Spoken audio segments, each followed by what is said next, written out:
fazer algum comentário ou pergunta agora no início sobre esse livro, do material do Kahneman ou outros assuntos? Não? Então vamos lá. Então esse livro do Kahneman eu tinha escolhido ele no início do semestre porque eu achei que o livro do Kahneman que eu estou me referindo é Pensar Rápido e Devagar. E no início do semestre eu achei que ele se encaixaria bem a essa disciplina aqui, que é uma disciplina sobre perspectivas, e agora eu mudei de ideia. Eu acho que ele não se encaixa bem, porque, relendo agora o material essa semana, eu vi que o que ele apresenta ali não são duas perspectivas mentais, mas dois modos de funcionamento da mente. Então, é diferente do que fez o Ian McGilchrist. O McGilchrist fala também de dois modos, no livro que a gente leu sobre os hemisférios cerebrais, né? O livro do McGilchrist diz que não apenas a gente tem dois modos de funcionamento, dois tipos de atenção, a ênfase está na atenção, né? A gente presta atenção na natureza, no ambiente ao redor, ou em si mesmo, de modos diferentes. E um é mais comandado pelo hemisfério direito, outro é comandado pelo hemisfério esquerdo, e isso dá origem a experiências subjetivas de tipo diferente e tende a levar a perspectivas mentais, né, representações do mundo, concepções de mundo, ações diferentes. Então ali a gente tem uma descrição de modos de funcionamento mental distintos que levam a perspectivas diferentes. E aqui nesse material do Kahneman não tem isso, tá? Tem só dois modos de funcionamento da mente. Então, o que ele diz não resulta mesmo em duas perspectivas. Não sei se vocês entendem o que eu estou falando. Sim, sim. Não sei se vocês tiveram essa impressão também, mas eu acho que... Mas, assim, o que ele diz se encaixa muito com muitas outras coisas que a gente já viu. Então, uma parte do que ele diz se encaixa com o que o McGilchrist fala, com o que o Thomas Ella fala, com o que o Jonathan Haidt fala, e na verdade esse material dele influenciou esses outros autores, todos, esses três que eu mencionei, porque esse trabalho do Daniel Kahneman é bem mais antigo, isso aí começa na década de, acho que 50, 60, né? Você sabe, o Daniel Kahneman ganhou o prêmio Nobel, né, no ano 2002, se eu não me engano, prêmio Nobel de Economia, legal. E então é um material bem, já está circulando há bastante tempo esse negócio, esses assuntos, né, esses resultados aí do Daniel Kahneman. E eles, em parte, influenciaram, ou em parte não, foram muito assim influentes na criação disso que se chama hoje, que se passou a se chamar de ciências cognitivas.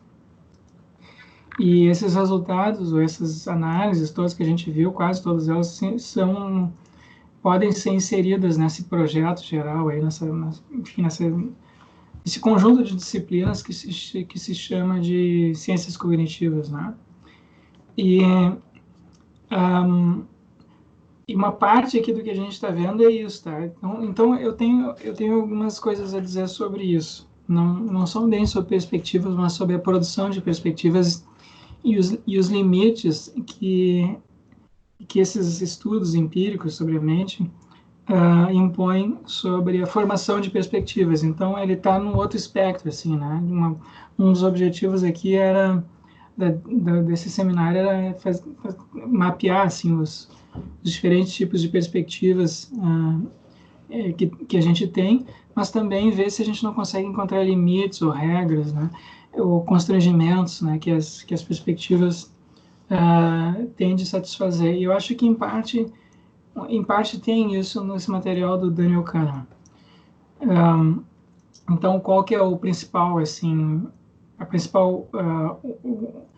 um tema que é o tema que é basicamente que tem sido recorrente nos estudos de ciência cognitiva, e é aí que é nesse ponto em que que o trabalho do Daniel Kahneman oferece assim, a sua contribuição.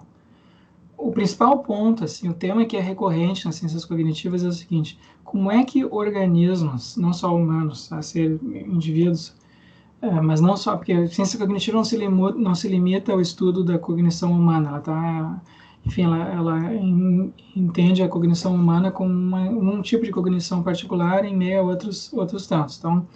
Então existem esses estudos evolutivos do tipo como os do Tomazello. E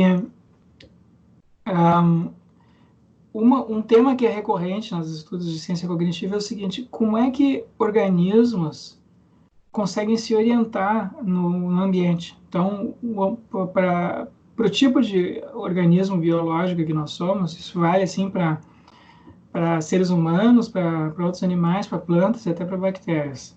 Todos têm de se alimentar, têm de encontrar um ambiente adequado que torne a sua vida possível, né, que permita a sobrevivência, e têm de se reproduzir. Então, isso impõe certas restrições ao desenvolvimento, à evolução dos organismos, né? Em toda a nossa linhagem evolutiva, em todos os organismos, de todas as espécies conhecidas, tem de satisfazer restrições ou encontrar meios, né, de encontrar fontes de energia, um ambiente adequado, quer dizer, a temperatura não pode estar muito alta, nem muito baixa, não pode ter muito ácido, muito alcalino, no nosso caso tem que ter oxigênio na atmosfera, enfim, coisas desse tipo. Então, tem que ter um ambiente adequado, tem que ter alimentação, fonte de energia, e tem que ter um meio de reprodução. E então, mesmo para organismos que não têm uma mente, ou que não parecem ter uma mente, né, como bactérias ou plantas, que pelo menos não tem um sistema nervoso central, né, e que se tem uma mente, é uma mente de tipo muito diferente do que a nossa, quer dizer. Então, mesmo para eles, eles têm que encontrar uma maneira de interagir com o ambiente e que seja eficaz no sentido de satisfazer essas demandas. Tá? Então, estratégias diferentes foram sendo encontradas por espécies diferentes de organismos. E, então, né, em alguns casos, isso consistiu em se especializar num tipo de alimentação, num tipo de ambiente. Então, os indivíduos, né, isso acontece, por exemplo, com bactérias, né, que se especializam num determinado tipo de ambiente, e se alimentam só de um certo tipo de coisa. Algumas plantas são assim também. E tem outros organismos que são mais flexíveis, né? Os animais, por exemplo, são mais flexíveis. Então, os animais se locomovem, buscam alimentos. Muitos animais, como nós, são onívoros, não comem vários tipos de alimentos. Então, são estratégias diferentes, né? Como se fossem estratégias diferentes de evolução, que foram encontradas, ou soluções diferentes, né, para esses problemas de alimentação, ambientação e reprodução, que espécies diferentes encontraram. Algumas espécies evoluíram apenas corporalmente, quer dizer, elas adaptaram seu corpo a determinados tipos de ambiente, fortaleceram seus corpos, né, e criaram comportamentos mais rígidos.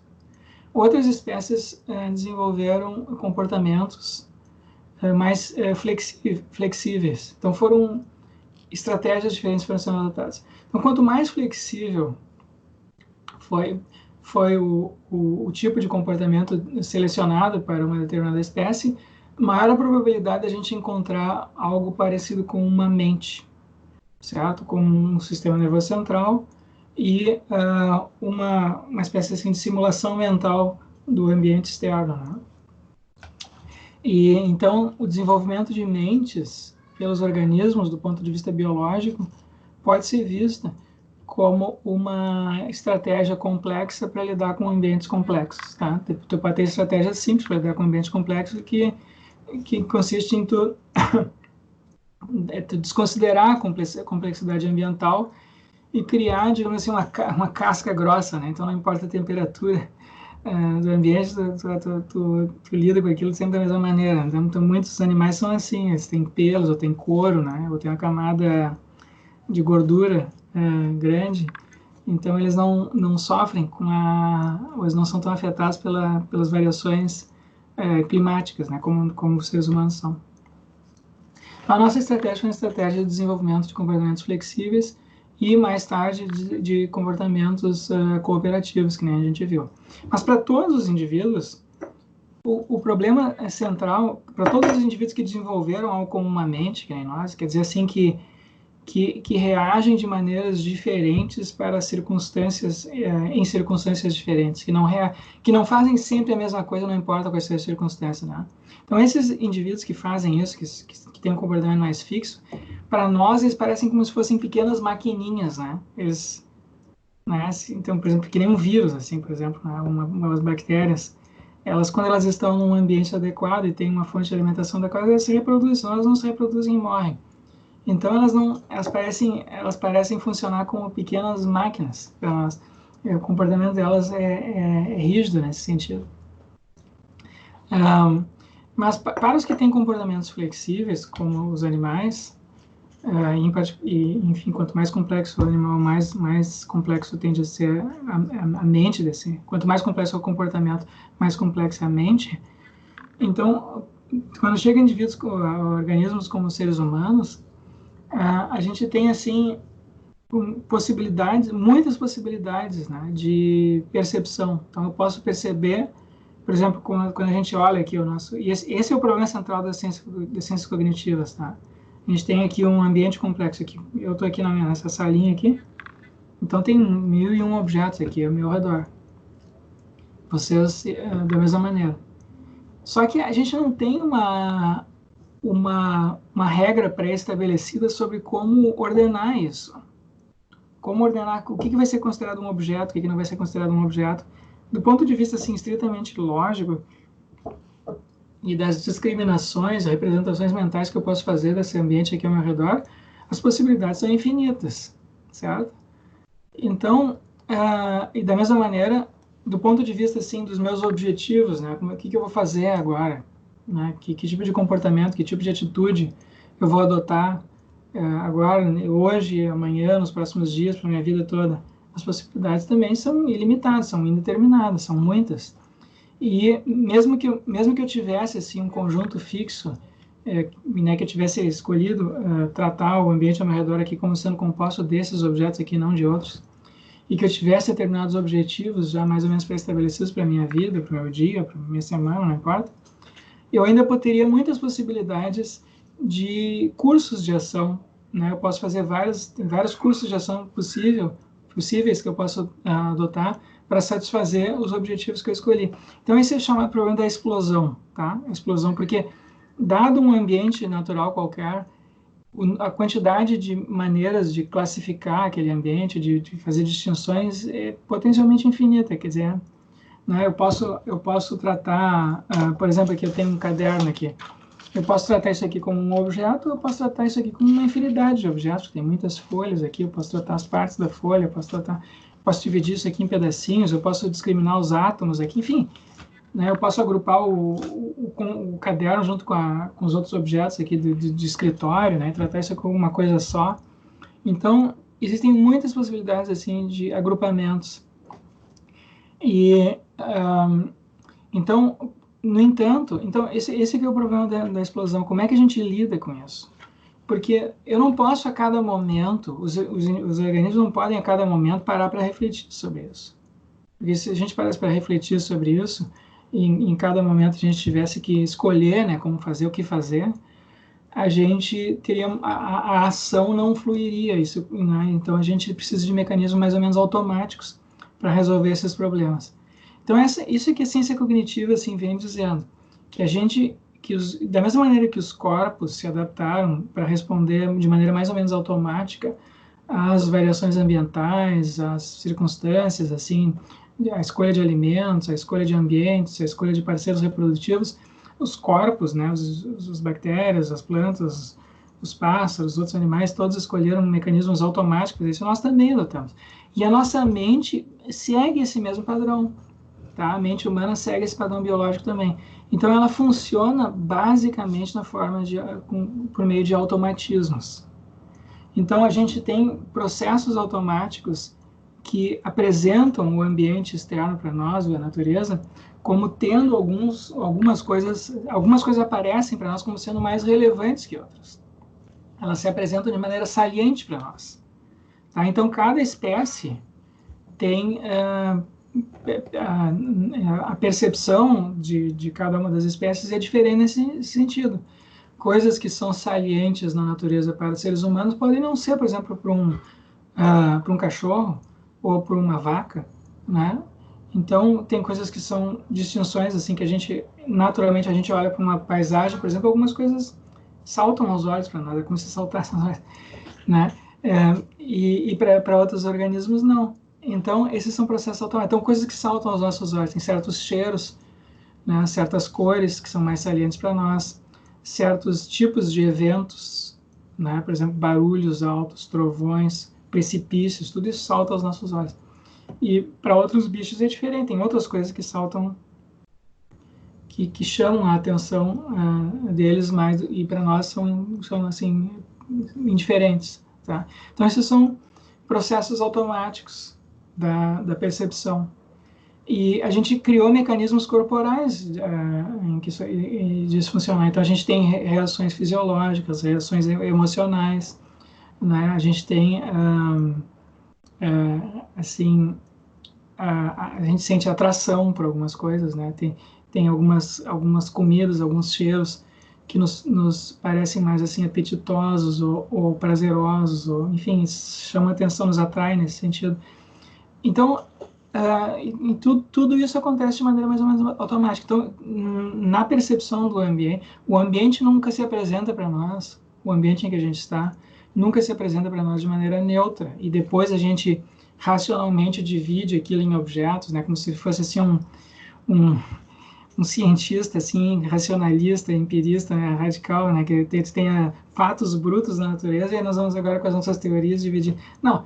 O mundo já se apresenta dividido e saliente, enfim, de maneira automática para nós. Isso é produto de uma seleção adaptativa, né, das nossas capacidades cognitivas, para permitir que a gente consiga agir automaticamente nos ambientes em que a gente se encontra e reagir também. E da mesma maneira, com relação aos objetivos. A gente escolhe certos caminhos, certos objetivos, certos modos de vida de maneira mais ou menos automática. Então, existem possibilidades de mudança, né? A gente pode ir refletindo, corrigir isso, da mesma maneira que a gente pode corrigir a nossa percepção pela reflexão, por teorias, né? Então, a gente tem algumas coisas que saltam aos nossos olhos, outras coisas que parecem, assim, insignificantes. A gente pode corrigir a maneira de ver o mundo por meio de análise, de teoria, enfim, né? Então, a gente pode elaborar teorias científicas e também filosóficas, seguidamente dizem coisas que são literalmente contraintuitivas. Elas, né, dizem coisas que o senso comum não diria. Então, isso é um processo de correção das nossas inclinações assim, automáticas. Né? A mesma coisa com relação aos objetivos. Né? O que é mais valioso, o que é menos valioso, o que a gente deve buscar na vida, enfim, na semana, no dia. A gente tem também certos processos automáticos para resolver esse problema, porque os cursos já os valores são, em princípio, infinitos possíveis, mas a gente tem restrições. Então, isso aqui o Jonathan Haidt e outros aí tentam explorar, né? Existem um conjunto básico, assim, de sentimentos morais que são universais em todas as culturas humanas. É claro que depois, dentro desses fundamentos básicos, existem variações, ou existem manifestações culturais distintas desses diversos sentimentos, mas alguns foram selecionados, né? E isso impõe restrições para o tipo de perspectiva moral que a gente pode ter. Da mesma maneira que a gente tem restrições com relação ao ponto de partida, pelo menos, para as teorias científicas que são impostas pela evolução da nossa cognição. E a mesma coisa com relação aos cursos de ação, né? Então, tem três programas de explosão. Tem o programa de explosão, assim, como é que é o mundo pode ser descrito de infinitas maneiras, mas a gente tende mais para um conjunto do que para outros conjuntos. Um conjunto, assim, enfim, uma explosão de possibilidades, assim, de valores, né, valorativas para tipos de vida possíveis, ou valores, metas, propósitos, né, o que pode dar sentido para a vida de uma pessoa. Isso também é resolvido de maneira mais ou menos automática. E o indício disso está nos sentimentos, nas emoções que a gente tem. E depois, com relação a cursos de ação, estratégias de ação, também isso é resolvido de maneira mais ou menos automática. Então, é aí que se insere o trabalho do Kahneman, ok? Porque o Kahneman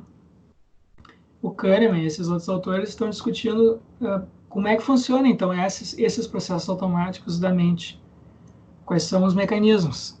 E, então, primeiro, ele está dizendo que ele está confirmando, né? Então, uma parte desse trabalho foi feita antes da ciência cognitiva surgir como uma espécie de disciplina, não sei se dá para chamar assim, mas isso foi feito na década de 50, 60, quando nem tinha nada disso, né? Essas discussões de ciência cognitiva. Então, ele antecipou isso, né? Ele contribuiu para o surgimento justamente dessa disciplina, mostrando que a nossa mente e o nosso corpo estão interligados e que boa parte daquilo que nós consideramos mental tem esses procedimentos automáticos e não reflexivos. Mas o Kahneman faz parte do grupo mais assim pessimista e cético, né, desses pesquisadores, porque ele acha que nós que os erros, né, os vícios, os vieses são muito assim salientes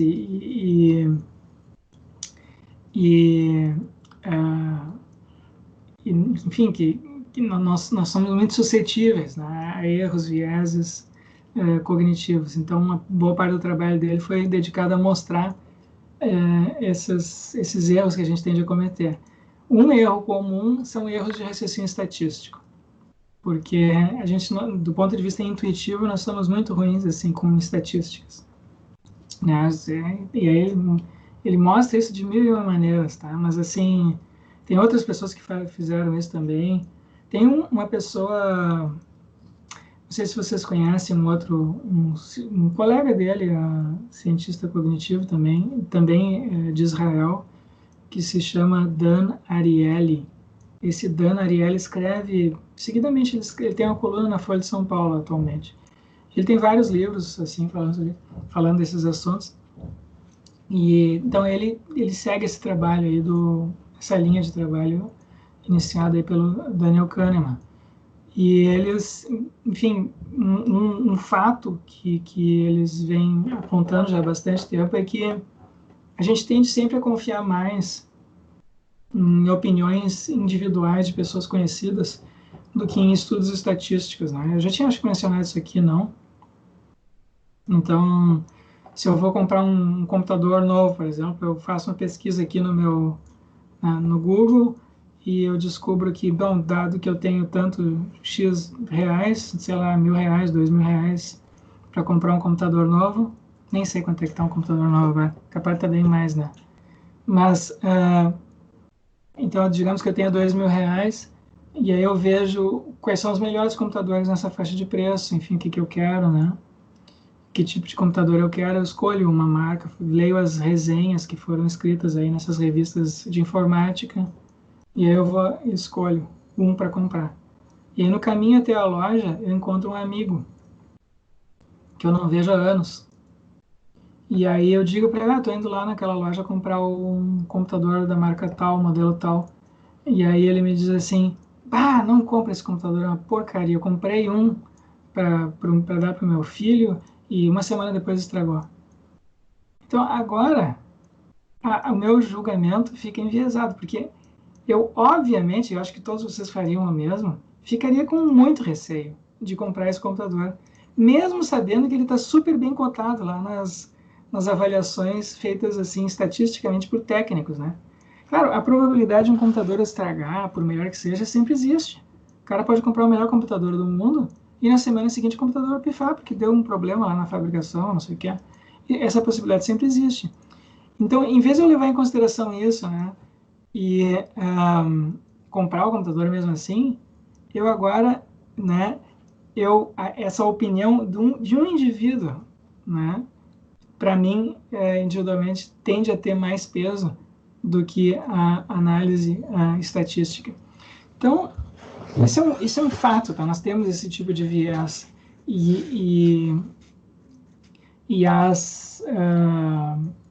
Enfim, tem muitos fenômenos assim, contemporâneos que se tornam mais compreensíveis quando a gente leva em consideração esse tipo de fato, né? Então, um caso típico, bom, muitos fenômenos ligados assim à propaganda, né? Também, mas também os fenômenos ligados agora às redes sociais.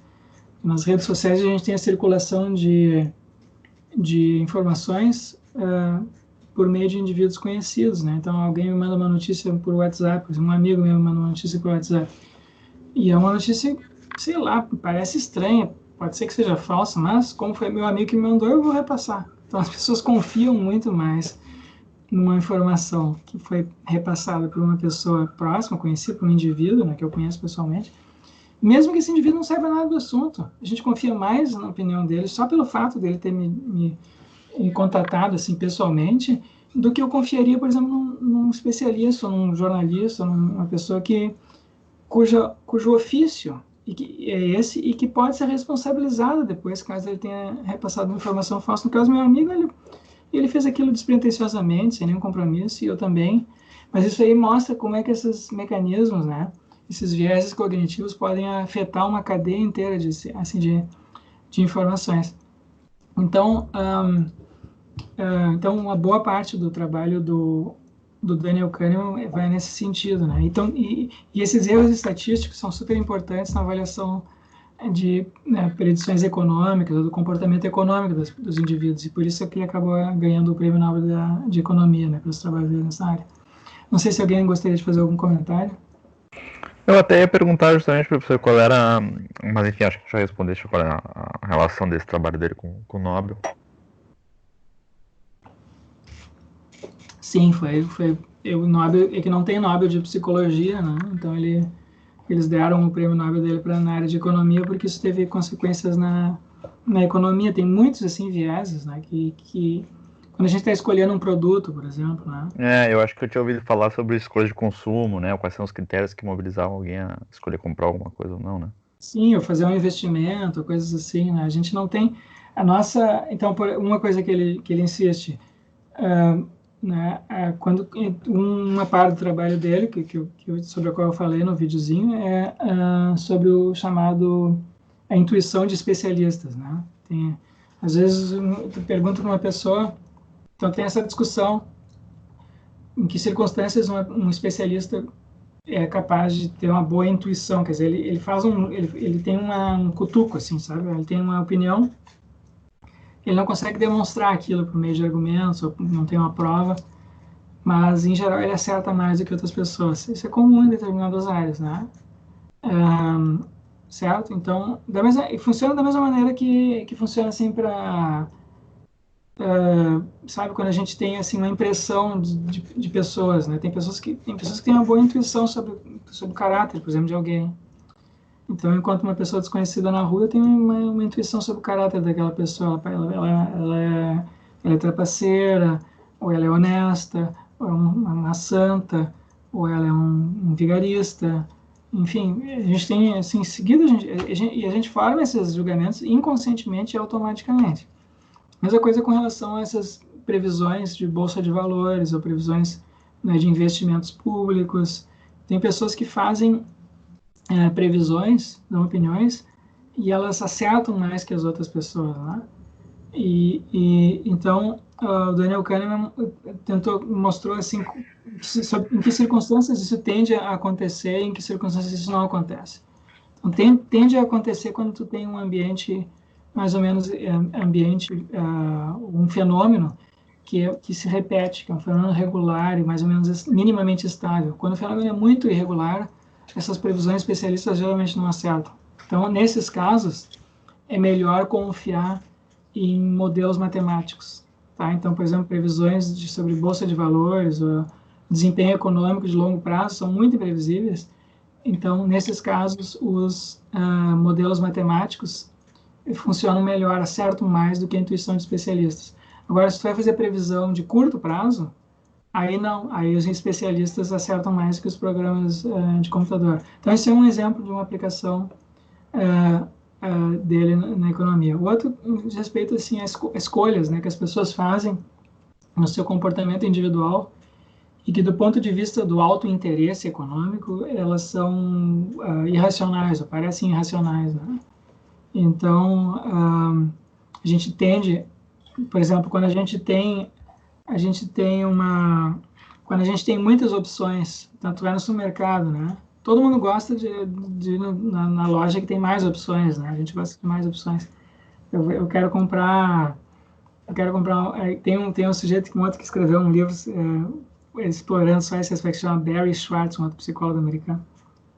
O Paradoxo da Escolha, não sei se vocês conhecem esse livro dele.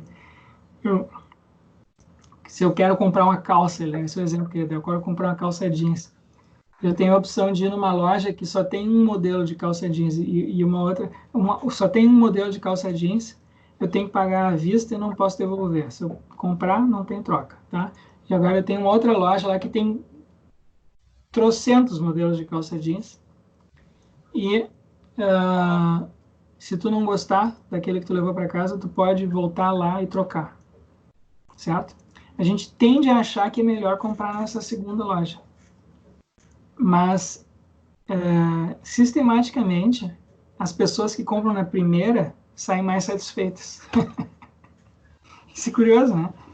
É super curioso isso, né? A gente acha que quanto mais opções, é sempre melhor ter mais opções do que menos opções, né?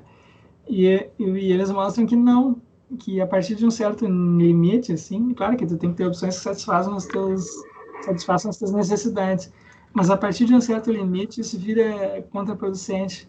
Se tu tem um número excessivo de opções, as pessoas não sabem escolher e geralmente se arrependem da escolha que fizeram, né? Então tem muitas pesquisas empíricas mostrando isso. E algumas empresas já usaram, já vem usando isso há bastante tempo, né? A Apple, por exemplo, usa isso há bastante tempo.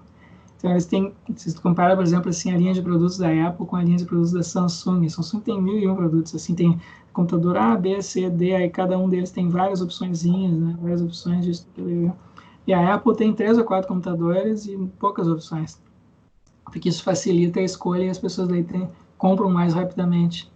Então, entende? Tem muitas assim aplicações disso que ele está fazendo. As escolhas tendem a ser intuitivas, né? E na escolha intuitiva, muitas opções atrapalham. Alguém gostaria de comentar? Eu tenho mais uma pergunta, professor. Voltando um pouco ao que tu... Tiago, tá? Tiago, isso. Ao que tu dizias mais cedo sobre, enfim, o problema da explosão e como a gente tem alguns automatismos que, pelo que eu entendi, visam bom, obviamente a manter a nossa sobrevivência, porque senão a gente não agiria nunca, né? Ficaria trancado percorrendo uma série de decisões possíveis, né? Potencialmente infinita. Esse critério é um critério pragmático, então, que visa a viabilização da vida. Eu não sei se dá para chamar isso de um critério, né? É um tipo de solução, nem sei se dá para falar solução, eu me sinto meio perdido aqui no que vocabulário seria mais adequado para empregar. É um fato, tá? É um fato que nós somos assim. E isso, não apenas nós somos assim, os outros Claro. animais são assim, as plantas são assim, as bactérias são assim. Então, não sei se dá para chamar de um critério, é um tipo de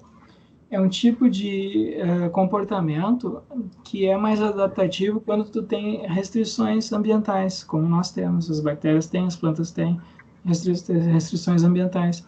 Então, tu tem que ter procedimentos automáticos, né, para reagir à complexidade ambiental. Uhum. Bom, E o fato de que a gente reage, bom, obviamente tem um core comum aí de respostas que nós seres humanos temos, ainda que automáticas, mas o fato de que muitos de nós temos respostas diferentes aos mesmos fenômenos, e eu estou pensando em fenômenos complexos até, culturais, sociais, cada um com suas ideologias, seus vieses, seus panos de fundo e tal, decorre do fato de que a gente é uma espécie, então, altamente adaptável e que pode adotar diferentes modos de vida, é isso? Sim, nós temos variações assim comportamentais bem maiores do que qualquer outra espécie, mas elas não são ilimitadas, esse é o ponto, né? Que elas são moldadas ou balizadas por esses automatismos. Então, tem algumas coisas que nós não somos capazes de fazer, que em princípio é logicamente possível, né? Mas é inviável, dado que nós temos a história que temos, o corpo que temos, os sentimentos e emoções que temos. Então, por exemplo, a gente se adaptou para a cooperação. E a gente tem reprodução sexuada, a gente tem instintos sexuais, atração sexual, a gente tem a empatia, a amorosidade. Então, claro, em princípio, tu poderia ter uma sociedade, né, em que isso não fosse valorizado, mas do ponto de vista...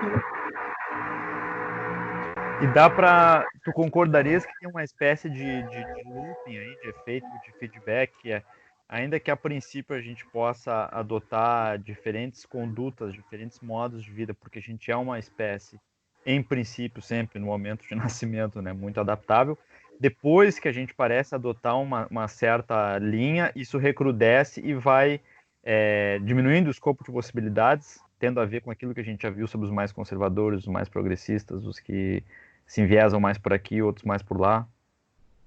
Cara, a evolução vale para a evolução da mente, da cultura, o mesmo que vale para a evolução do corpo, dos corpos, né, dos organismos em geral. Quer dizer, tu tem, em cada momento do desenvolvimento da evolução, tu tem certas restrições e certas possibilidades. E ao longo das gerações isso pode ir se alterando, né? Mas essa a alteração possível num dado momento é restrita pelos teus constrangimentos anteriores. Então, nada impede que, sei lá, descendentes de porcos, os porcos hoje, daqui a 1 milhão de anos, virem pássaros, voem, criem asas e voem. Isso é perfeitamente possível. A gente sabe que isso é possível porque no passado haviam bactérias que, com o passar do tempo, se transformaram em seres humanos. Isso que diz a teoria da evolução, né? Então não tem muito assim, ou mamíferos que se... Não, claro, eu me referia que é uma escala de tempo muito menor, obviamente. Claro, mas assim, em alguns casos a evolução acontece bem rapidamente, tá? Ela pode ser induzida por fatores externos, né? Então, ainda mais agora que a gente tem controle, assim, um certo controle de engenharia genética. Mas, enfim, a gente teve a seleção artificial já de muitas espécies, né? Induzida por seres humanos. O tipo de comida que a gente come hoje foi selecionada. Né? Por exemplo, compra uma espiga de milho, uma maçã, a gente come uma maçã, laranja, come uma laranja no supermercado, ela é docinha, tem pouca semente. Hoje em dia tu compra laranja sem semente, bergamota sem semente. Agora se tu vai aqui no interior, que é aquelas árvores antigas que tinham, sei lá, dos nossos antepassados, são as laranjas amargas, cheias de sementes, sabe como é que é? Então, a indústria foi selecionando, né? Então, a mesma coisa com o gado, né? Vacas leiteiras. As vacas hoje dão muito mais leite do que as vacas de 100 anos atrás. Então, isso foi induzido. Né? Foi induzido artificialmente. E é uma seleção artificial. Então, isso pode acontecer também.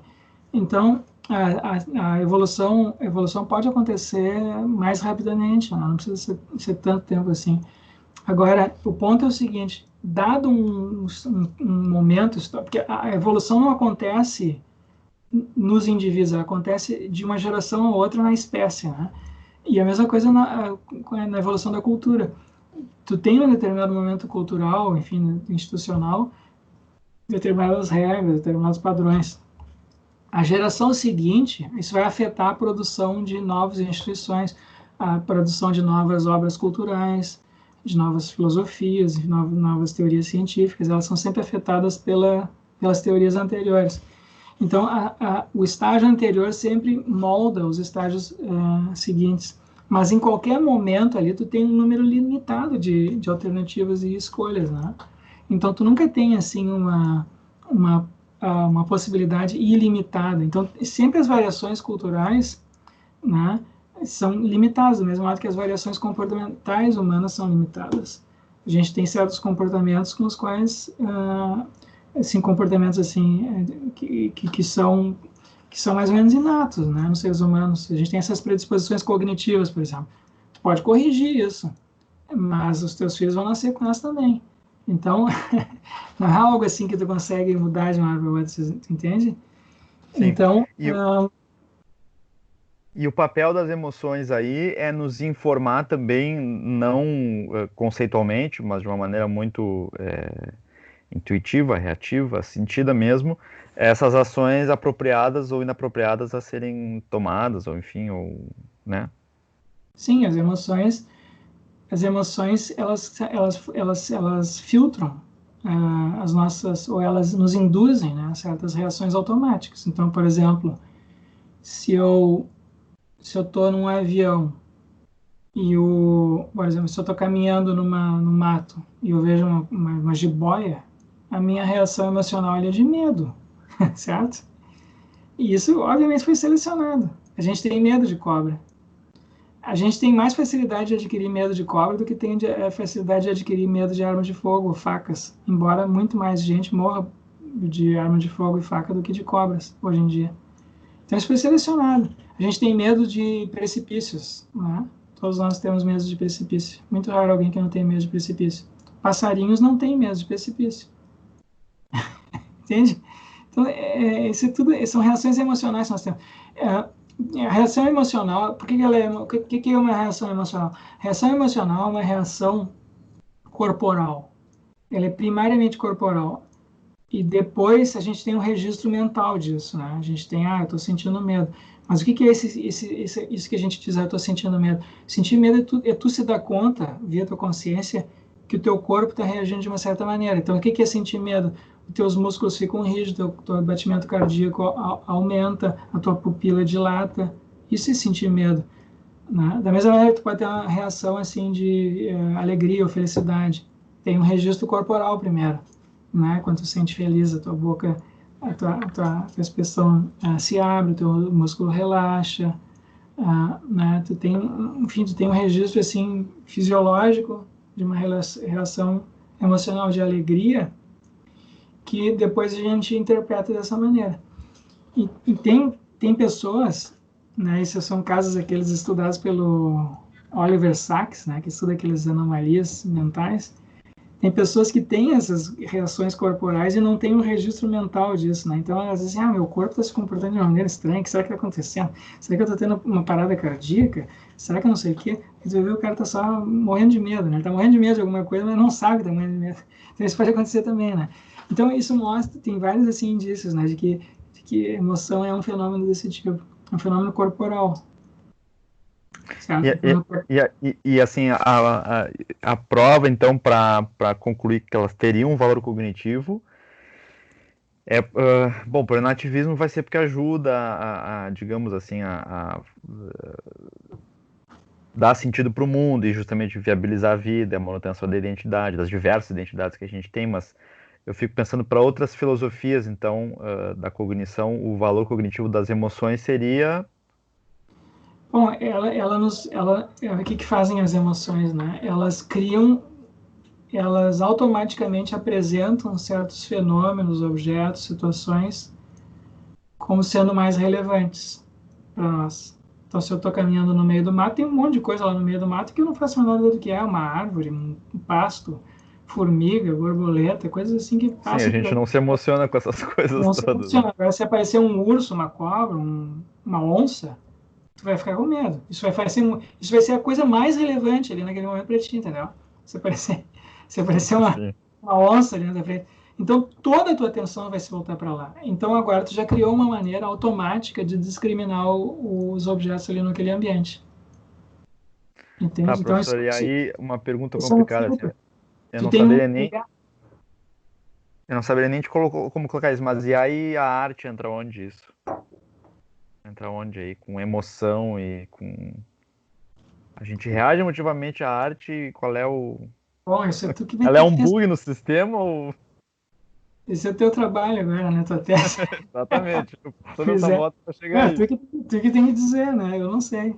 Eu acho assim, o que eu posso dizer do ponto de vista assim, que eu já li sobre isso, do ponto de vista assim, das ciências cognitivas, da biologia, é que alguns padrões estéticos são também inatos, né? A gente tem certas predisposições inatas para gostar mais de algumas coisas e menos de outras. A gente, da mesma maneira que a gente tem nojo, sente nojo de alguns cheiros, de algumas imagens, né? Se eu vejo, por exemplo, assim, uma coisa, sei lá, um esgoto, carne podre, ou uma pessoa assim com umas feridas horrorosas, sabe, aquelas doenças assim, a reação que a gente tem quando vê aquele tipo de imagem, quando sente cheiro de coisa podre ou cheiro de fezes, né? A reação é de nojo, isso é uma reação também emocional. E por outro lado, a gente tem um certo apreço automático por certas paisagens, por certas fisionomias, né? A gente tem tem pessoas que nos parecem mais atraentes que outras, e tem algumas características que são biológicas nesse sentido, né? Que não são assim adquiridas culturalmente, mas elas são invariantes até, em todas as culturas.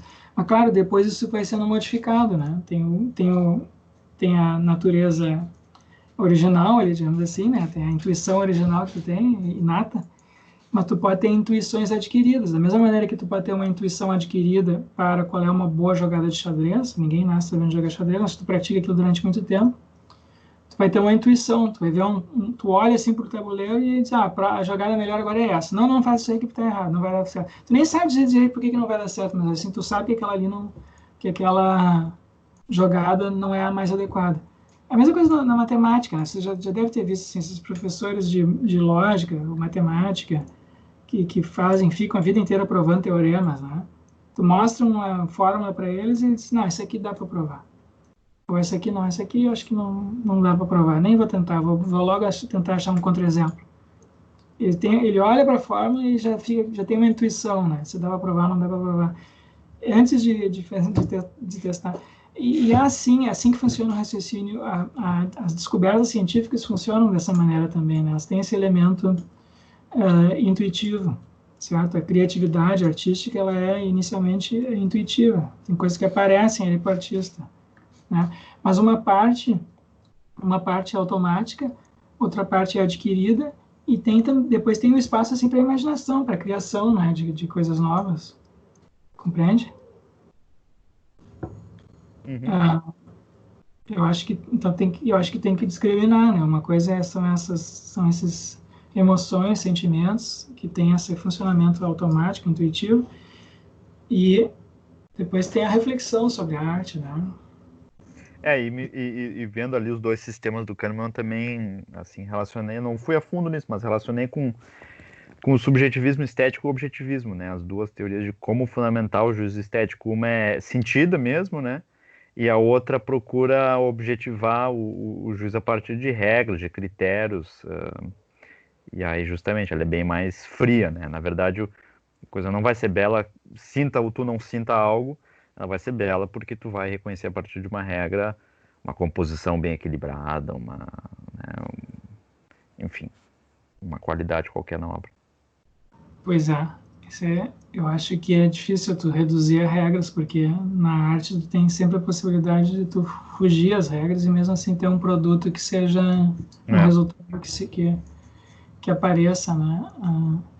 Que apareça como sendo assim bonito para as pessoas que claro, tem agora essa arte contemporânea que aí são outros 500, né? Nem sei, né? Que isso aí são artes assim puramente mental, né? Então tu tem um conceito ali que o artista explora, e aí a produção artística não está mais bem sendo guiada pela busca da beleza, enfim, pela criatividade puramente estética, mas por ter uma certa ideia que ele está querendo apresentar.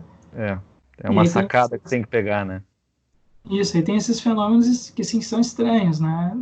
Comparado com o resto da produção artística da nossa história toda, de todas as culturas, aliás. São bem diferentes, né? E, bom, tem isso. Além disso, tem o aspecto da arte que é coletivo, que é cooperativo, que é participativo, né? Então, a arte contemporânea é uma arte de espectadores. A gente vai no cinema e fica olhando lá o cinema. Tu vai num museu e olha para as telas. vai num concerto e fica sentado lá na cadeira do teatro, né? Fica sentado. E a arte folclórica, que é a arte que predominou em toda a evolução humana e predomina ainda hoje, né, na cultura popular, é uma arte participativa. As pessoas se reúnem para cantar, enfim, elas interagem, né, com as obras de arte, elas fazem, elas se vestem de uma certa maneira, se decoram o corpo de uma certa maneira, dançam umas com as outras. Então, não é uma arte assim Nem autoral, meramente. propriamente dito, né? Mas tu entende, aquilo, tu se insere naquele contexto, tu não apenas olha de fora, né? Que é o que se faz na arte culta, erudita, né? Então, a evolução da arte está ligada à evolução da arte folclórica, não dessa arte erudita que surgiu bem recentemente. Do ponto de vista evolutivo, ela não afetou ainda a nossa mente, né? O que afetou a nossa mente, o preço estético, foi essa evolução dessa outra arte aí, mais participativa, então, acho que se fosse fazer uma análise assim, enativista, eu teria que dar ênfase a esses outros aspectos, né, da arte. Mas eu não sei, tem que ver isso aí. Alguém mais gostaria de fazer comentários sobre esses pontos? Alexandre? Wilton? Sim, professor, nós poderíamos dizer, pensando nessa ideia de perspectivas, que o sistema 2 ele evolui posteriormente ao sistema 1, na medida em que a natureza sempre trabalha no princípio da conservação de energia, e o sistema 2, por natureza, ele implicaria uma demanda maior de uso de energia. Então, Sim. Nesse sentido, nós poderíamos dizer que são perspectivas que evoluíram a partir de uma necessidade de maior complexidade. Então, ainda assim, seriam perspectivas que evoluíram, né, não na forma de módulos, obviamente, não é disso que se trata, mas perspectivas que evoluíram para resolver problemas, de certa forma, mais complexos. Eu não sei se são perspectivas, que eu falei no início aqui, porque não são visões de mundo, não são pontos de vista, né? São maneiras de pensar, ou maneiras assim de se comportar, né? Ou de formar crenças, ou tomar decisões. Então a gente tem uma maneira automática e uma lenta, rápida e uma lenta. Então isso não chega a nos dar perspectivas diferentes, porque eu posso ter a mesma perspectiva, eu posso ter o mesmo ponto de vista, podem ser produzidos por processos diferentes. Eu posso chegar à conclusão por análise matemática de que a melhor jogada para no xadrez agora é tal, e eu posso chegar a essa mesma conclusão intuitivamente. Então, o mesmo ponto de vista pode ser obtido pelos dois meios, tá? Então, eu acho que essa distinção que o Daniel Kahneman está fazendo não é uma distinção de perspectivas ou de ponto de vista, mas só de modos de funcionamento mental. Mas, claro, tu tem razão, isso que ele chama de sistema 1, os modos de funcionamento automáticos tendem a ser mais antigos, e são mais antigos, porque a nossa capacidade reflexiva se desenvolveu mais tardiamente, né? Durante a Revolução cognitiva, talvez um pouco antes, mas enfim, a partir da Revolução cognitiva que ela se ampliou assim, na nossa mente. Tá? Mas, vê bem,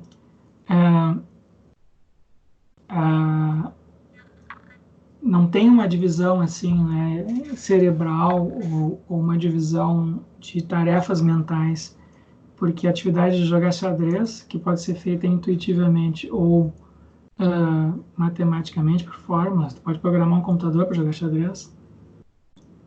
Então, nos dois casos, tu precisa de raciocínios abstratos, né? Tu precisa de algum tipo de processo assim, de percepção de fenômenos complexos, né? Que exige algum tipo de capacidade de reflexão. Só que essa capacidade de reflexão pode ficar automatizada, esse é o ponto. Ela pode ficar automatizada e aí os resultados dela aparecem para nós prontos, né? A gente olha e vê. Da mesma maneira que eu olho aqui para eu olho aqui para o meu lado, bom, tem um pedaço, sei lá, tem uma caneta aqui. Eu não faço nenhuma reflexão para saber que isso aqui é uma caneta. Eu olho e vejo que é uma caneta. Tá? Então é isso. Tem, claro, isso que ele chama de sistema 1, com certeza, é o modo básico. É o modo básico e predominante. A maior parte das nossas crenças, as decisões, a maior parte das nossas emoções, valores, juízos morais, eles são produzidos intuitivamente, nesse sentido de que são automáticos e não refletidos. Eu acho que é isso que o Kahneman diria. Perfeito. E uma outra questão que eu colocaria é onde é que é o lugar, entre aspas, dos qualia, né? Desse conteúdo subjetivo, ele estaria presente, perpassaria a operação dos dois sistemas? Qualia, ou não? Sim. Então, qualia o que se chama de qualia é o aspecto assim qualitativo, né, dos estados subjetivos. Então a gente tem, sei lá, eu olho aqui para essa aqui, por exemplo, peguei essa caneta aqui, essa caneta é azul, tá? Então, quando eu olho para essa caneta, ela tem uma certa qualidade, né? Ela é diferente, por exemplo, a cor dela é diferente da cor desse lápis aqui, que é preto. Então, o que importa aqui, para mim, assim, ó, mesmo que eu chamasse eu trocasse os nomes, ó, só isso aqui de verde, isso aqui de vermelho, né? Isso não muda, assim, o modo como eu descrevo conceitualmente, ou discursivamente essas cores, não muda em nada a qualidade perceptual delas para mim. Pode ser que uma outra pessoa tenha sei lá, olhos diferentes dos meus, né? Tem algumas pessoas que têm variações, né? Tem pessoas que são daltônicas, enxergam menos cores, tem pessoas que parece que tem mais células, assim, fotossensíveis, mais tipos de células fotossensíveis nos olhos, então elas têm uma capacidade de discriminação de cores maior do que a média. Então, da mesma maneira, a mesma maneira com os gostos, né, na língua, tem pessoas que têm mais células gustativas, então elas discriminam melhor os gostos das comidas, os cheiros também. Outras pessoas que não sentem muito o gosto das coisas, sentem menos, né, o gosto das comidas. Então existem essas variações individuais. Né, e uma pessoa e um bicho diferente, né, que, sei lá, um cachorro vê o mundo, o cachorro discrimina algumas cores, mas é muito menos do que nós, né? Por outro lado, ele discrimina muito mais cheiros do que nós. Então tem essas variações assim de uma espécie a outra também, mas o ponto é que o que se chama de qualia é esse aspecto qualitativo, que é subjetivo, né? Que a impressão subjetiva que eu tenho daquela qualidade, daquela cor, a qualidade daquele cheiro, daquele gosto, daquela emoção, daquele sentimento, enfim.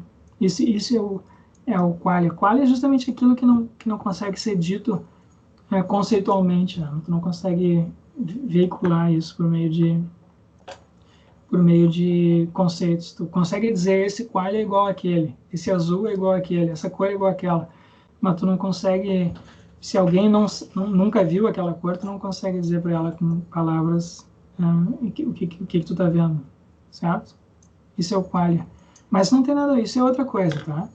O que o Kahneman está falando aqui é o processo pelo qual nós chegamos a determinadas conclusões, afirmações, juízos, representações, tomamos decisão. E esse processo pode ser rápido ou lento, intuitivo ou reflexivo. Mas isso não vai, o qualia não afeta nada aqui. Claro, a percepção é automática, tá? Percepção de qualia, sim. E quando eu olho para cá, eu tenho essa sensação de azul, isso é automático.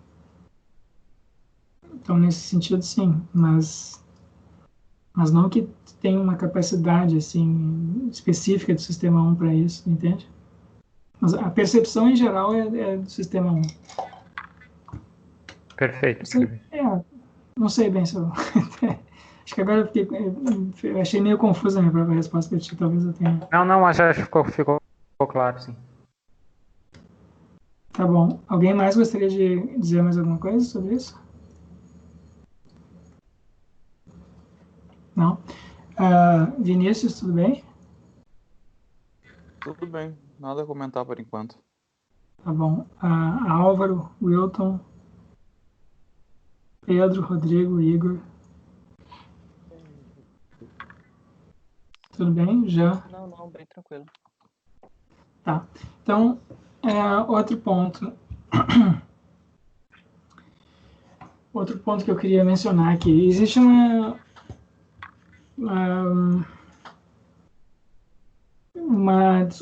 além dessa discussão, né, sobre a intuição de especialistas, os modos de funcionamento da mente, quer dizer, hoje em dia existe uma espécie assim, a tendência dos cientistas cognitivos é dizer, não, esse fenômeno existe, é real, é assim que a nossa mente funciona. Então, a nossa mente, em geral, não é reflexiva, né? A maior parte dos nossos julgamentos não são reflexivos. E, além disso, né, esse é o ponto mais, assim, radical, tá? Não apenas a nós. Claro, nós sempre podemos refletir sobre alguma coisa que a gente disse ou fez, uma decisão que nós tomamos, um juízo que nós formamos. Nós podemos corrigir reflexivamente os nossos juízos intuitivos. Isso sempre é possível. Mas o ponto mais radical é o seguinte: mesmo quando a gente está refletindo, muitos dos critérios que a gente usa na reflexão são também intuitivos. Compreende? A reflexão não existe assim uma reflexão pura, esse é o ponto. Tu não tem uma reflexão que seja puramente racional, desligada, né, desses processos automáticos. Porque tu pode desenvolver todo um raciocínio, né, moral abstrato, e aí tu conclui lá que as deliberações éticas, morais, são aquelas que estão de acordo com o imperativo categórico, com o princípio da utilidade, ou com as máximas, ou, enfim, critérios assim, de virtude, né, dos sábios aristotélicos. Enfim, tu pode elaborar uma teoria reflexiva, sofisticada, sobre a ação moral, sobre o conhecimento, né? Pode ter uma teoria, sei lá, internalista do conhecimento, externalista do conhecimento, enfim, tem 1001 variações. Mas o ponto importante aqui é o seguinte: uma teoria ou outra, uma reflexão ou outra, ela só aparece para a gente como sendo plausível, razoável, aceitável, se nós já temos uma predisposição intuitiva a achar que assim é. Tá? Então, um argumento, por exemplo, ele aparece para nós como sendo válido, e aí a gente cria as regras, né? Regras da lógica dedutiva, por exemplo, a gente formaliza aquelas regras da lógica dedutiva. Então, a gente tem, sei lá, tem a lógica clássica, tem o modus ponens, tem silogismo disjuntivo, tem, enfim, tu pode sistematizar isso de várias maneiras. Mas por que a gente inicialmente achou que esses raciocínios aqui é que mereciam ser formalizados, merecer esse estatuto, né, de princípios lógicos? Por que a gente escolhe esses e não outros? Porque inicialmente isso já aparece para nós dessa maneira, vocês entendem? Então a reflexão ela não tem como funcionar de maneira puramente assim, desligada desses processos automáticos e intuitivos. Ela é sempre uma reflexão a partir daquilo que se apresenta já como sendo correto, verdadeiro, bonito, ético, moral. E aí tu pode, usando aqueles critérios já intuitivos, agora a partir dali e revisando aquilo. Então, isso é o que o Jonathan Haidt diz, isso é o que o Daniel Kahneman aqui está dizendo também. Enfim, tem uma... então, isso é uma tese assim, que vem se difundindo de muitas maneiras, né, dentro das ciências cognitivas. Embora a gente tenha muitas possibilidades de teorização, de elaboração de valor, muitas possibilidades assim, comportamentais, culturais, institucionais, muitas possibilidades de pensamento, elas são em todos os momentos balizadas, né, pelo estado atual do corpo humano, da mente humana, da cultura humana, das relações sociais. Então nunca tem assim uma arbitrariedade ou um vale tudo, sempre existem balizas, né? E é só dentro dessas balizas que tu tem variações, ok? Isso é um ponto importante. Outra consideração aqui sobre intuições. Isso agora é um pouco desligado agora dessa discussão da qual o Kahneman participa. Tem outros autores, né, que falam também de intuições na psicologia. Então, o Kahneman é um autor mais recente, está ligado a essas linhas aí de psicologia experimental, enfim, Mas tem autores mais ligados à psicologia tradicional e à psicanálise que falam também em intuição. Então a gente tem textos do William James sobre isso, tem textos do Carl Jung sobre esses mesmos assuntos. E existiu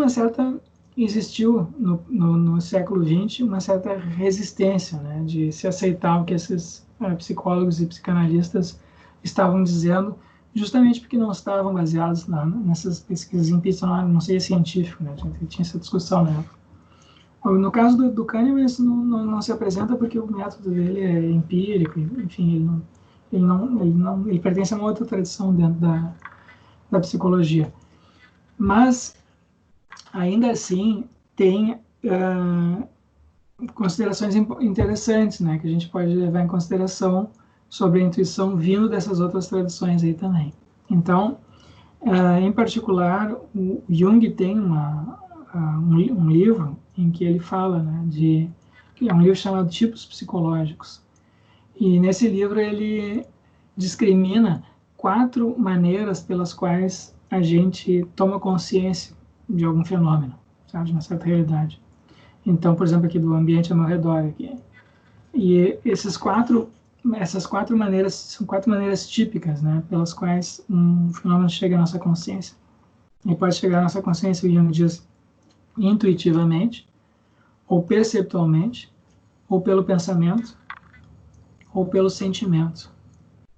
Então, ele discriminou 4 tipos de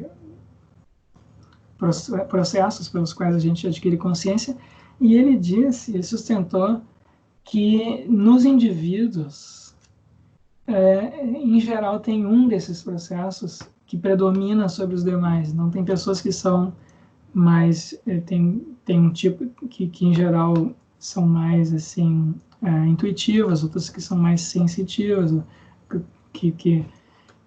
cuja consciência está mais voltada para aquilo que aparece para elas na percepção, né, nas sensações.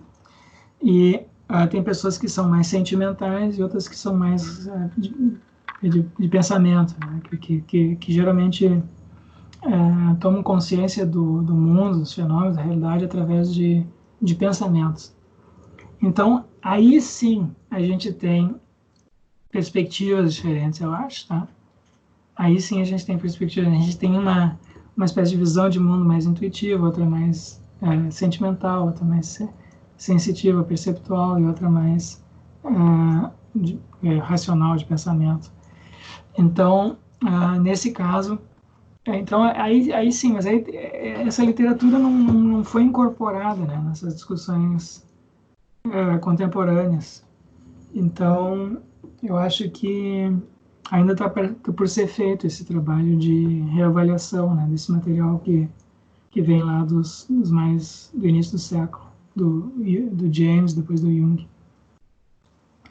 Não sei, Wilton, não sei se tu tem alguma coisa a dizer, tu que é da área. Entendi assim, esse primeiro movimento é automático, né? Ele é o que se diria na neurociência, não na psicanálise, inconsciente. E a questão da perspectiva tem que ter algum grau de consciência. E eu acho que esse é um ponto importante que eu entendi do texto dele, enfim, que é esse movimento rápido é automático. Bom, eu sou Sim. médico, né? Eu sei as áreas cerebrais, enfim, que envolvem esse movimento rápido. E num segundo momento, então, a reflexão, a consciência desse movimento, né? E aí sim eu entendo que há chance de perspectivas em função dessa interpretação no segundo momento do movimento rápido, que é o primeiro, né? Não sei se eu entendi Sim, bem, foi assim que eu entendi. Sim, a percepção e a intuição são automáticas, né? Quer dizer, claro que elas são afetadas pela reflexão, eu posso mudar a minha percepção pelo treinamento, né? Então a gente tem a percepção dos especialistas, né? Então, por exemplo, se tu tá, sei lá, se tu tá no meio do mato com um botânico, com um zoólogo, ele certamente a percepção dele vai ver coisas que a gente não vê, né? E mesma coisa, você tá num laboratório de química com um químico, ele vê coisas ali naquele laboratório que para ti não chamam a tua atenção. Então, tu pode treinar a percepção. Da mesma maneira que tu pode treinar a tua intuição. Ela pode ser modificada. Mas, uma vez estabelecido, né, o processo fica automático. E, então, as coisas simplesmente aparecem pra gente, assim. E, quando elas aparecem, elas não aparecem de modo... elas não aparecem de modo discriminado, né? Então, quando eu vejo uma cor, se eu vejo essa caneta aqui, mesmo que eu nunca tenha visto nada azul, isso aqui aparece para mim como algo único. Essa cor aqui aparece para mim qualitativamente como sendo algo único. Mesma coisa quando eu tenho uma intuição, né? Eu tenho a intuição. A próxima jogada, a melhor jogada, a próxima jogada é essa aqui no xadrez, né? Então aquela jogada, aquela solução, né, para o problema que se apresenta ali, ela aparece como sendo única, automática e a correta. Quando a gente está pensando ou sentindo, as coisas não aparecem para nós de maneira única, elas aparecem por oposição a outra coisa, né? Então, o verdadeiro por oposição ao falso, o bonito por oposição ao feio, o valioso por oposição ao não valioso, o justo por injusto. Não, quando a gente tem esse sentimento, né? Isso é justo, tem um sentimento de justiça, mas quando eu tenho esses por oposição ao injusto, né? E então, tanto no pensamento quanto no sentimento, a nossa consciência trabalha com oposições, correto, incorreto, né? Justo, injusto, bonito e feio, assim por diante. Mas quando a gente está no domínio da percepção e da intuição, não é assim. Pode ter uma intuição de uma jogada, de uma verdade, ou, enfim, de uma frase, né? Da correção, uma intuição sobre o que dizer para uma pessoa, sem que as alternativas apareçam para ti. Da mesma maneira que eu posso conhecer o azul não é azul por oposição ao vermelho. Mas se eu estou elaborando uma teoria, pensamento agora de cores, eu preciso discriminar esse comprimento de onda de outros comprimentos de onda. Então, as cores aparecem discriminadas, né? Então, quando eu estou pensando, eu apresento distinções conceituais.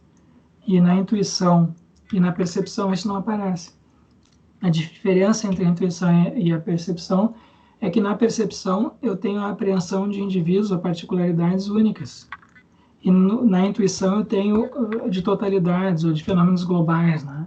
Eu não tenho assim de singularidades, né? Então aqui eu vejo, aqui tem uma caneta, eu estou percebendo essa caneta azul, mas eu tenho isso é uma percepção. Agora eu posso ter uma intuição, por exemplo, eu entro numa sala, eu olho ao redor assim, eu tenho uma intuição do que está acontecendo ali, eu olho para o tabuleiro de xadrez e tenho uma intuição sobre o contexto geral ali daquele jogo, né? Qual é a próxima jogada. Então a intuição tem esse aspecto global que a percepção não tem.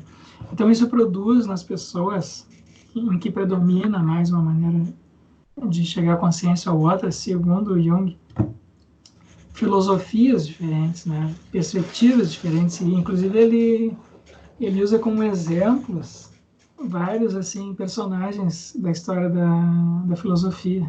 Então é interessante, assim, ele tenta nesse livro tipos psicológicos associar as filosofias que indivíduos produziram ao modo de funcionamento das suas... Ele infere, né? Faz um trabalho de reconstrução assim, psicológica, genética. Esse tipo de filosofia é típico de pessoas que têm esse tipo psicológico. Tá? Então, isso dá para fazer também, né?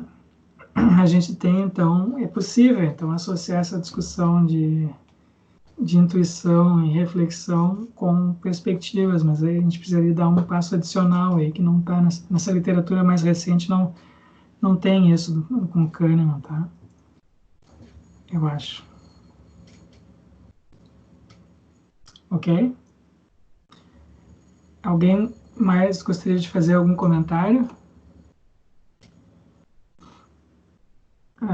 Deixa eu ver.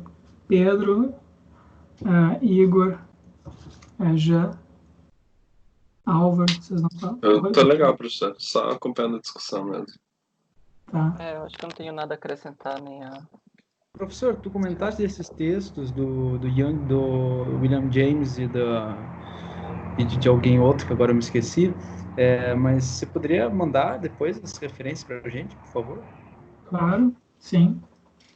O outro é o livro Tipos Psicológicos, do Carl Jung.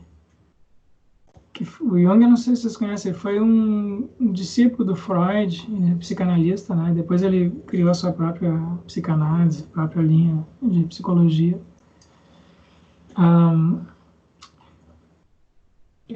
Então tá, olha só, o tema da próxima semana é perspectivismo científico, né?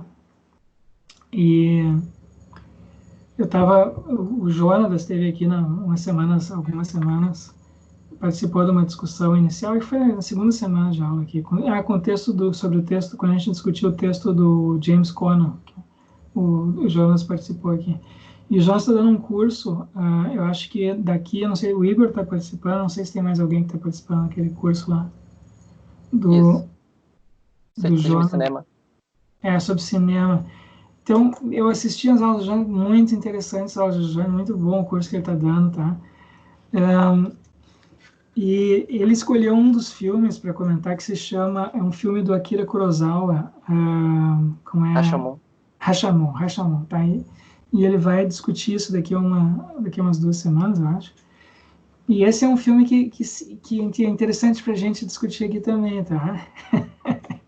Então, eu acho que seria interessante a gente ver, vocês darem uma olhada nesse filme, quem ainda não viu, porque esse é um filme em que um evento, um assassinato de uma pessoa, é um filme antigo, de 1950.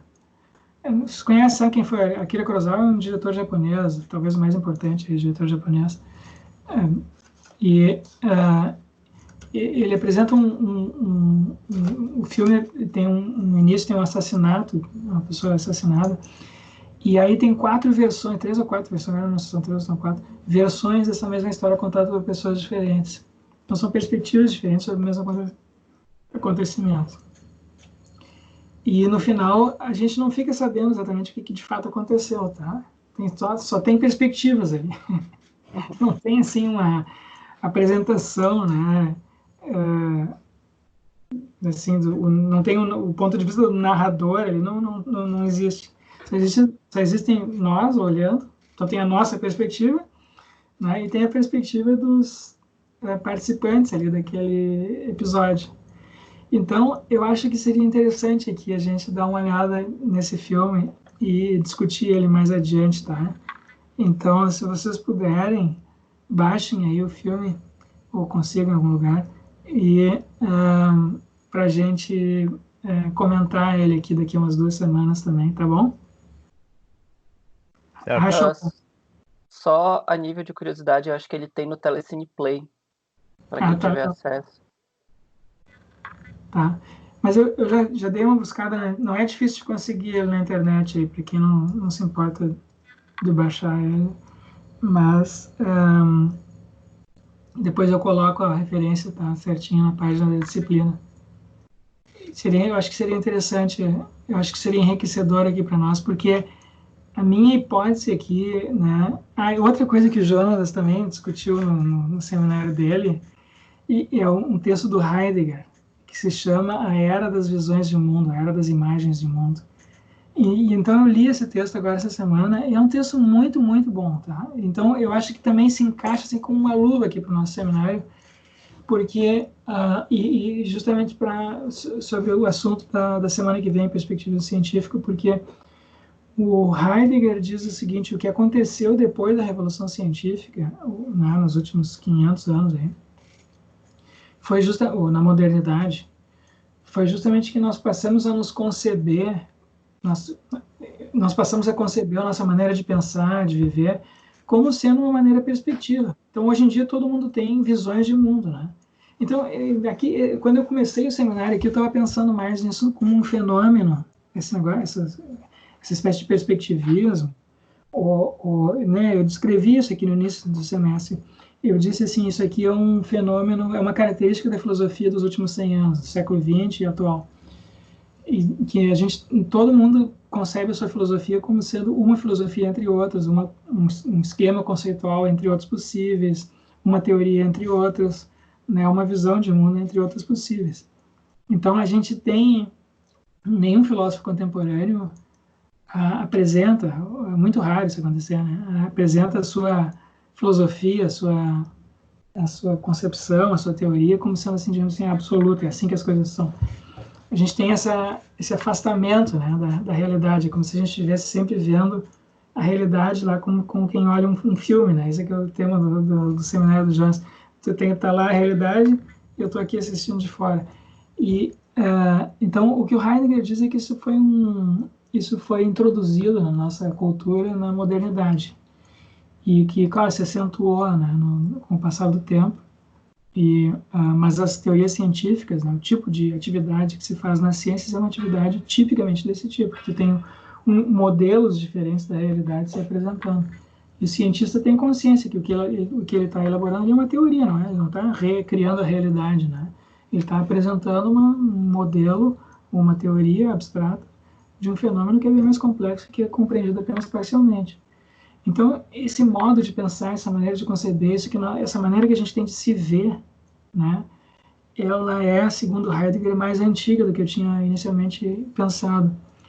Então, eu acho que é interessante a gente dar uma olhada nesse material aí, nesse texto do Heidegger. Tá? Então, eu incluí ele também, claro, é opcional, eu incluí como leitura opcional ali para a semana que vem, tá? Mas quem se interessa por esse assunto, gosta de Heidegger, eu recomendo, porque é realmente bem interessante as coisas que ele tem a dizer. E o texto não é tão difícil. Tem alguns textos do Heidegger que são muito difíceis de ler. Esse eu realmente não achei. Eu achei bem direto, assim, a linguagem dele. Não sei se tu teve essa experiência também aí, Igor e outros que talvez tenham lido. Assim, dada a dificuldade do Heidegger natural, né, mas ele é bem mais acessível que, por exemplo, os textos mais densos, como sobre o ser, tudo mais, Dasein. Ele é bem mais fluido, por assim dizer. Pelo menos minha experiência com Heidegger e com esse texto dele foi o mais simples, desde a complexidade do pensamento dele. Tá bom. Então tá. Continuamos na semana que vem. Pode ser? Ok. Certo. Então tá, uma boa semana para vocês. Qualquer coisa me escrevam, se quiserem discutir algum ponto particular, fiquem à vontade, tá? Sempre para me enviar mensagens, senão a gente se encontra na semana que vem, tá bom? Tá bom. Beleza, obrigado, professor. Obrigadão, professor. Tá certo. Tchau. Obrigado. Um abraço. Um abraço para vocês.